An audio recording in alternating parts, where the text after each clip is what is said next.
Hi guys, എല്ലാവരും സീസണിലെ Tata IPL കാണുന്നുണ്ടായിരിക്കുമല്ലോ. ഈ സീസണിൽ CSKക്ക് ഒരുപാട് വലിയ ഇമ്പാക്റ്റ് ഉണ്ടാക്കാൻ സാധിച്ചിട്ടില്ല എന്ന് ഞാൻ എടുത്തു പറയുന്നു. ഇന്നലെ നടന്ന മത്സരത്തിൽ CSK നല്ല രീതിയിൽ തോക്കേണ്ടി വന്നിട്ടുണ്ട്. പക്ഷേ അതുകൊണ്ട് കാര്യമില്ല. ഇന്നലെ ഹൈദരാബാദിനെതിരെയുള്ള മത്സരത്തിൽ ഹിസ്റ്ററി ഇപ്പോഴും CSKയുടെ ഒപ്പം നിൽക്കുന്നു. പക്ഷേ 5-1 എന്നാണ് മാത്രം. CSK 5 കളി വിജയിച്ചപ്പോൾ ഇന്നലെ ഹൈദരാബാദ് വിജയിച്ച് ഒരു വിജയമാണ്. CSKക്ക് അതിലുള്ള തുടക്കം കിട്ടിയില്ല. ആയുഷ് മെഹത്രയും ജഡേജയും ഡബിൾഡ് ബ്രാവിസും ദീപക് ഹൂഡയും എന്നിവരാണ് CSKക്ക് വേണ്ടി സ്കോർ ചെയ്തത്. 42 ഔട്ടായ ബ്രാവിസ് ഇന്നലെ ഒരുപാട് സങ്കടപ്പെട്ടിട്ടുണ്ടാകണം. അദ്ദേഹത്തിനൊരു അടിക്കണം എന്നൊരു ആഗ്രഹം CSK ഡെബ്യൂട്ടിൽ ഇല്ലെന്ന് പറയാനാകില്ല. പക്ഷേ ഇന്നലെ നടന്ന മത്സരത്തിൽ അതിനകത്തുകൊണ്ട് അദ്ദേഹത്തിന് വിഷമമുണ്ടാകും. ഇനിയുള്ള മത്സരങ്ങൾ അദ്ദേഹം എങ്ങനെയാണ് കളിക്കുക എന്നറിയില്ല. CSK ഇന്നലെ തോറ്റെങ്കിലും എറിയാൻ സാധിച്ചു. ഖലീൽ അഹമ്മദ് 1, നൂർ അഹമ്മദ് 2, അൻഷുൽ കാംബൂജ് 1, പത്തിരാനിക്കും സാംകറിനും വിക്കറ്റുകൾ നേടാനായില്ല. അതിനുശേഷം CSK 19 ഓവറിൽ തോപ്പിച്ച് ഇഷാൻ കിഷനും നിതീഷ് കുമാർ റെഡ്ഡിയും ട്രാവിസ് ഹെഡും അനികേത് വർമ്മയും ടീമിനെ വിജയത്തിലെത്തിച്ചു. അതിനുശേഷം നടന്നത് ചരിത്രം എന്ന് തന്നെ പറയണം. 5-1 എന്നിപ്പോൾ നിൽക്കുന്ന മത്സരത്തിൽ CSK ഇനി പ്ലേ ഓഫിൽ കയറുമോ എന്നൊരു ചോദ്യമുണ്ട്. പക്ഷേ അവരുടെ സാധ്യതകൾ ഇപ്പോൾ കുറഞ്ഞിരിക്കുന്നു.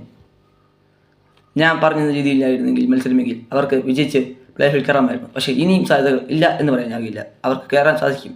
ഇനിയുള്ള മത്സരങ്ങളിൽ നെറ്റ് റേറ്റ് കൂട്ടിയുള്ള വിജയം അത് അവരെ കയറ്റും. അല്ല, അവർക്ക് നെറ്റ് റേറ്റ് കൂട്ടാനായില്ലെങ്കിൽ പോലും അവർക്ക് പ്ലേ ഓഫിൽ കയറാനാകില്ല. ഫ്ലെമിംഗ് പറഞ്ഞത് എങ്ങനെയാണ്? ഈ സീസണിൽ ഞങ്ങൾക്ക് ഒരുപാട് നല്ല പ്രകടനം കാഴ്ചവെക്കാനായിട്ടില്ല. പക്ഷേ ഞങ്ങൾ നിങ്ങൾക്ക് വേണ്ടി ഇനിയുള്ള മത്സരങ്ങളിൽ അതായത് പ്രകടനങ്ങൾ കാഴ്ചവെച്ച് ടീമിനെ അങ്ങനെ തന്നെ കൊണ്ടുപോകും എന്നാണ് പറയുന്നത്. പക്ഷേ ഇനി എന്താണ് CSK ടീമിൻ്റെ പ്രത്യേകത എന്നൊരു ചോദ്യം ഉയർത്തിയിട്ട് കാര്യമില്ല.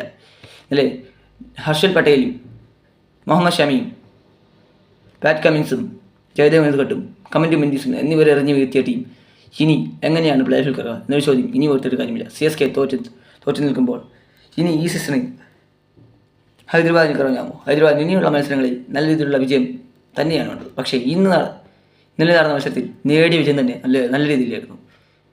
അവസാന ഓവറിൽ 19 ഓവറിൽ തന്നെ അവരത് നേടിയെടുക്കുകയും ചെയ്തു. പക്ഷേ ഹൈദരാബാദ് ഇനി എങ്ങനെയാണ് തിരിച്ചുവരവ് നടത്തിയിട്ടുണ്ട്. CSK ധോണിയും സംഘവും ഇനി നോക്കുന്നത് ഇനിയുള്ള മത്സരത്തിലേക്കാണ്. പക്ഷേ അതിൽ വിജയം നേടിയില്ലെങ്കിൽ അത് ദയനീയമായിരിക്കും. ഞാൻ പറഞ്ഞ പോലെ ദീപക് ഹൂഡ 22 റൺസ് നേടിയപ്പോൾ അതുകൊണ്ടും കാര്യമുണ്ടായി. പക്ഷേ ഈ സീസണിൽ പ്ലെയർ ഓഫ് മാച്ച് നേടി ഹർഷൽ പട്ടേൽ ഇപ്പോഴും ടീമിനെ വിജയത്തിൽ കൊണ്ടുവന്നിട്ടുണ്ട്. അതുകൊണ്ട് ഇഷാൻ കിഷനും നല്ല രീതിയിൽ ബാറ്റ് ചെയ്ത് ടീമിനെ വിജയത്തിലേക്ക് എത്തിച്ചിട്ടുണ്ട്. അതുകൊണ്ട് ഇന്നലെ നടന്ന മത്സരത്തിൽ ഉള്ള വിജയം ഹൈദരാബാദിന് ഒരുപാട് ഗുണം ചെയ്തു. രാജസ്ഥാനും ചെന്നൈക്കും പ്ലേ ഓഫ് സാധ്യത ഇപ്പോൾ പോയിട്ടുണ്ട്. ഇനി ലക്നൗ ആണോ പഞ്ചാബാണോ പ്ലേ ഓഫിൽ കയറാം? ഇന്നത്തെ മത്സരത്തിലറിയാൻ. കൊൽക്കത്ത നൈറ്റ് റൈഡേഴ്സിനെതിരെ പഞ്ചാബ് കിങ്സ് ഇന്ന് ഇറങ്ങിയാണ് വിജയം നേടാനായി. ആർക്കാണ് ഇന്ന് സാധ്യത കൂടുതൽ? പഞ്ചാബ് കിങ്സിൽ പ്രിയാൻ ഷാരിയും പ്രഭു സിമാജും നല്ല ഹോമിൽ തുടരുന്നു. ശ്രേയസ് അയ്യർ ക്യാപ്റ്റൻസി നിലനിർത്തിക്കൊണ്ട് പോകുന്നു. പക്ഷേ അജിങ്ക്യ രഹാനെയുടെ ടീം ഇപ്പോഴും 6 പോയിൻറ്റുകളുമായി ടീം അവിടെ നിൽക്കുകയാണ്.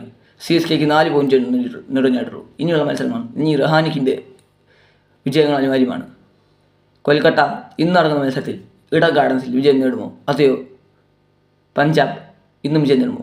പ്ലേ ഓഫ് സാധ്യതയിൽ നേരത്തെ പഞ്ചാബിനാകുമോ എന്നൊരു ചോദ്യം ഉയർത്തുന്നുണ്ട്. അതുകൊണ്ട് പഞ്ചാബ് ഇന്നിറങ്ങുന്നതിൽ നല്ല രീതിയിൽ തന്നെയാണെന്ന് പറയണം. പഞ്ചാബ് കിങ്സ് ഇന്ന് ചെയ്യുന്ന ഇന്നിങ്സ് എങ്ങനെയാണെന്നുള്ള രീതി ഒന്നും പറഞ്ഞിട്ട് കാര്യമില്ല. പക്ഷേ what a come back from Hyderabad. ഹെസ്റ്ററെ ഇന്നലെ നടന്ന മത്സരത്തിൽ അവർ നല്ല രീതിയിൽ ബൗൾ ചെയ്യുകയും നല്ല രീതിയിൽ ബാറ്റ് ചെയ്യുകയും ചെയ്തുകൊണ്ട് തന്നെയാണ് അവർക്കതിൽ വിജയം നേടുന്നത്.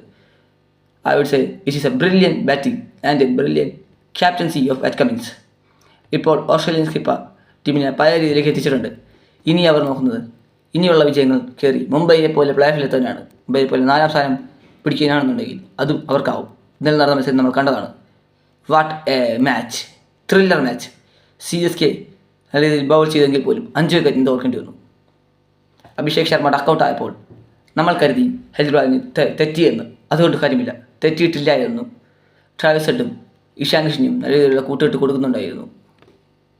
അതുകൊണ്ട് തെറ്റിയിട്ടില്ല എന്ന് തന്നെ പറയണം. പക്ഷേ ഇന്ന് അതിൽ നല്ല രീതിയിൽ തന്നെയുണ്ട്. അതിനുശേഷം അനികേത് വർമ്മയും ഇഷാൻ കിഷനും നല്ല രീതിയിൽ ബാറ്റ് ചെയ്യുന്നുണ്ടായിരുന്നു. അതിനുശേഷം നിതീഷ് കുമാർ റെഡ്ഡിയും കമൻറ്റ് മെൻഡീസും ടീമിനെ വിജയത്തിലേക്ക് എത്തിച്ചിട്ടുണ്ട്. Thank you.